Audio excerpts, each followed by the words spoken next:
Hey guys, Andrew McFarland here from StartAJuiceBar.com. Hope you guys are happy, healthy, inspired to launch your businesses or grow your existing businesses.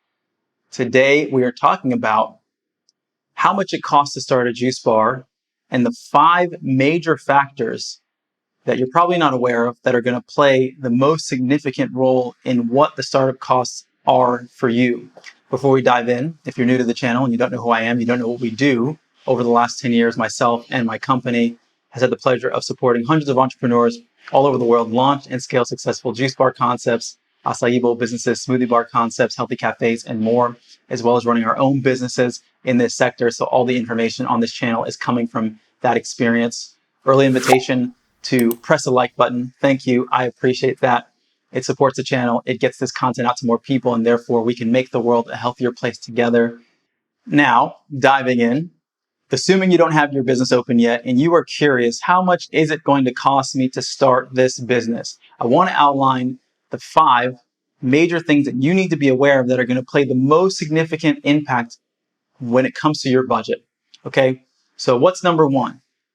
That is location, where your business is located. If you are opening up a juice bar in the middle of Manhattan in New York, or a very affluent city in Los Angeles or some other place around the world, then it's going to be much more than if you're opening a juice bar in a more suburban or rural area in the United States and or other countries, because I know a lot of you guys who watch this content might be even watching it from Africa or Malaysia or China, or, we have a lot of clients all over the world. So the first thing to be aware of is where you are located in the world is going to have a big impact in your overall startup budget, because property values and economies are different everywhere. If you're in an area where things are just generally more expensive, the cost of living is higher, then that's going to translate to the cost of your construction and other things being more expensive.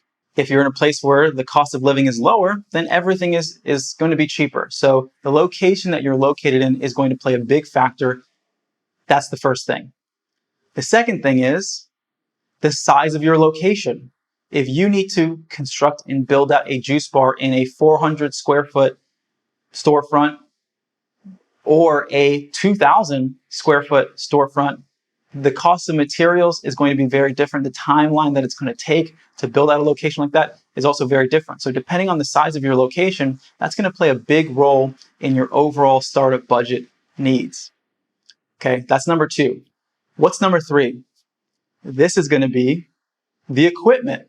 Okay, your equipment is going to depend on your menu. So if you're serving food items, you're serving juice, are you cold pressing your juice? Are you not cold pressing your juice? How much volume of sales are you going to do? That's going to play a significant role in your overall equipment budget. With the clients we work with, some of them have equipment budgets that are, on the low side, sometimes $20,000, $25,000. On the higher side, sometimes even $75,000, because they might have 2 cold press juicers. They might be making coffee. They might be doing a lot of things, extra blenders, because they're prepared for more volume. Your equipment line item is one of the most significant ones. And so depending on your menu, depending on the volume of business, that's going to play a big factor in your overall startup budget needs. Okay, so that's number 3. What's number 4? Number 4 is the condition of your location. Some locations that you find, they are known as what we call in the industry vanilla shells, which means there's nothing in there. They're just like a blank canvas, in which case you're going to have to build that space out from scratch. And if you have to do that, the investment is going to be more significant, because you're having to put the plumbing in, you're having to put the electrical in, so on and so forth. Versus if you have a location that has existing infrastructure, that is going to cost less money because there's less for you to do. Okay, that's number 4. Now, what's the final one? This is something that a lot of people, if you've never been in a lease for a retail location, you may not be aware of.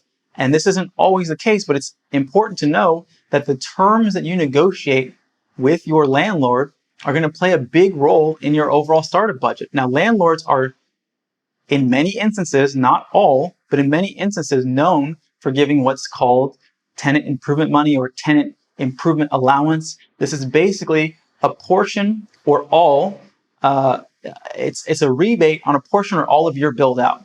And it's not technically, it's kind of like a rebate in the sense that they pay you back for a certain amount of money that you would be investing in the build out. Now, why would they do this?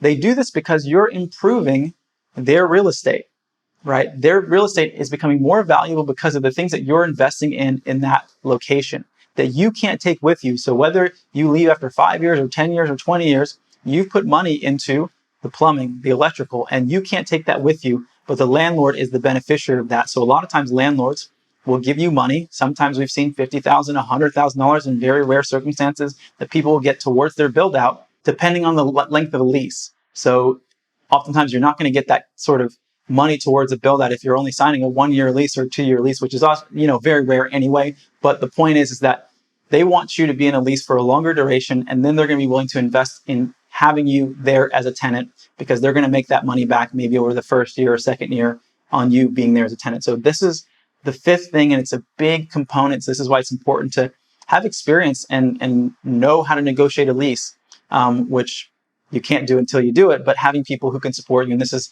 obviously where our company comes in and supporting our clients and not just making them aware of where they can save money, but also supporting them throughout the entire process. So I hope this helps you in your consideration. Obviously, getting into the details of this is a whole nother process. And I'll talk about that in another video in the near future, but I just wanted to make you guys aware of the elements that you need to look at that are going to play a big role when it comes to your budget. And you may not know all of these right away until you get make more progress on the development of your business to really understand what your menu looks like and the items you're going to serve and therefore how that plays a role in your equipment budget. Actually starting to talk to landlords to get an idea of the lease. Now, granted, you're going to want to have access to capital before you do this, right? But having a general idea of what is required, and then if you're able to save money on the lease, that's just icing on the cake. So there is a strategy to putting a budget together. If you do need support with this or anything else, reach out to me at Andrew@StartAJuiceBar.com. Would be happy to have that conversation, how we can help you with your business development from wherever you are to wherever you're going. So I hope this has been helpful. Another invitation, if you haven't pressed the like button yet, thank you for pressing the like button. We appreciate your support for the channel. Lastly, follow us on Instagram at StartAJuiceBar. And if you like podcasts, we have a podcast on Spotify and on iTunes. It's called the Juice Bar Experts Podcast. You can find us there. Until next time, wishing you guys a lot of success. I'll see you in the next video. Hope you guys have been enjoying the video content. If you are inspired to launch your juice business, but you're not exactly sure what steps to take, for you, we've created a free ebook, 15 Steps to Starting a Juice Business from Scratch. This is going to give you a high-level overview of everything you need to do from where you are now all the way to opening your business. Now, if you want to go even deeper, we've created an online course, the Juice Bar Master Blueprint. This is going to go into great detail into every aspect of starting your business, everything from branding to menu development to finding the right location, the equipment that you need, and so much more, all the way to launching your business. There's links for both of these in the description below. I know you're going to find a lot of value out of them. As always, hope you guys are happy and healthy, wishing you a lot of success, and I'll see you at the next video.